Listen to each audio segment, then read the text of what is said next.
জয় বাংলা, জয় বঙ্গবন্ধু, জয় বঙ্গবন্ধু। এই মুহূর্তে বাংলা ছাড়। সকলকে স্বাগত এলএসপি নিউজ টিভিতে। আজকে জানাবো ইতালিতে আওয়ামী লীগের এক বিশেষ খবর। ইতালির প্রবাসী আওয়ামী যুবলীগের কর্মীদের উদ্যোগে আয়োজিত হয়েছে এক বিশাল বিক্ষোভ র্যালি। রোম শহরের কেন্দ্রীয় সড়ক জুড়ে অনুষ্ঠিত হয়েছে এই বিক্ষোভ মিছিলে যোগ দেয় অসংখ্য প্রবাসী আওয়ামী লীগ, যুবলীগ ও স্বেচ্ছাসেবক লীগের কর্মীরা। র্যালিতে অংশগ্রহণকারীরা হাতে জাতীয় পতাকা, ব্যানার ও বিভিন্ন প্রতিবাদী ফেস্টুন নিয়ে হাজির হয়। তাদের মুখে একটাই স্লোগান, শেখ হাসিনা সরকার বারবার দরকার। তাদের দাবি, ডক্টর ইউনূস অবৈধ সরকার। তারা স্লোগানে বলছে, ডক্টর ইউনূসের অবৈধ সরকার মানি না, মানব না।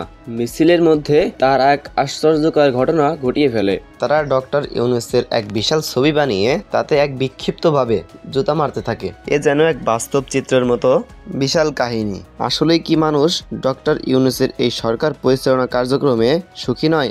দর্শক বন্ধুরা, আপনারা জানিয়ে দিন আপনাদের মতামতগুলো কমেন্টের মাধ্যমে। আপনারা কি চান ডক্টর ইউনূসের পতন ঘটিয়ে শেখ হাসিনাকে আবার দেশের সরকার পরিচালনার কার্যক্রমে অন্তর্ভুক্ত করা হোক?